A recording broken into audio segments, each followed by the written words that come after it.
Company valuation isn't just a number, it's the story of your startup's potential, told in financial terms.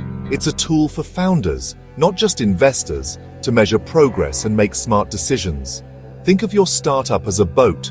Valuation isn't the cost of materials, but an estimate of how far it can go. That's why even early-stage companies with little revenue can have high valuations. Investors buy into the future, not just the present. Understanding valuation helps you avoid giving away too much for too little, protecting your control and motivation. Let's break down the process with a simple example. Two founders, an idea, and an investor's belief. We'll see how new capital changes ownership and what it means for everyone involved. By the end, you'll have a practical framework for how startup valuation really works. Let's move from theory to real-world application. Ready? Let's dive in. Meet Alex and Ben, two founders with a big idea for a mobile app. They form Innovate Forward Inc. and split ownership equally. They issue 10,000 shares, 5,000 each, making them 50/50ths partners. The shares have a nominal value, maybe just a cent each, so the company's book value is only $100. But the real value lies in their effort, learning, and future potential, not the number on paper. Their cap table is simple. Alex and Ben, 50% each. As they bootstrap, build a prototype, and test with early users, they're laying the groundwork for growth. The cap table will evolve as they raise money or add team members. For now, it's just the two of them, building value through progress. The journey is just beginning. Months later, Alex and Ben have a working prototype and early traction. To accelerate growth, they seek outside investment.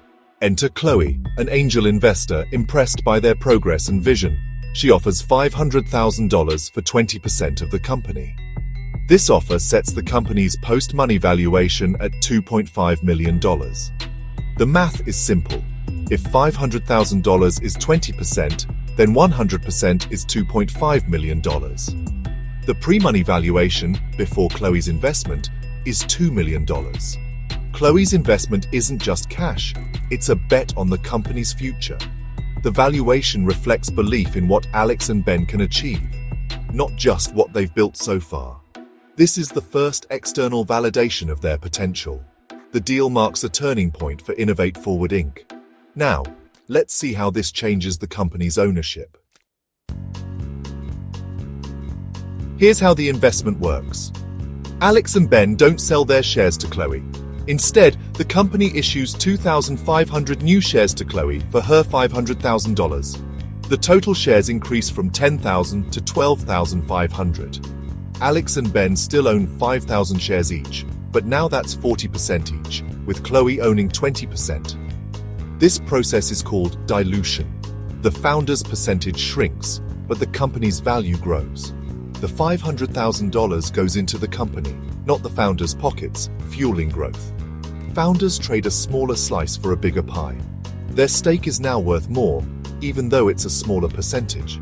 This is the fundamental trade-off of raising capital.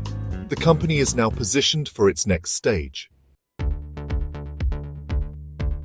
The new cap table is clear. Alex and Ben, 40% each, Chloe, 20%. The company now has $500,000 to invest in growth, with no debt to repay. Chloe is a partner, not a lender. Her success depends on the company's success. Early-stage valuation is more art than science. It's a story about the future, not current assets. The $2.5 million valuation is a hypothesis, a bet that the team can turn capital into real value. The founder's job is to prove that story right by hitting milestones and de-risking the business. Valuation isn't the end goal, it's a ticket to the next stage. The real work begins now, building, learning, and growing.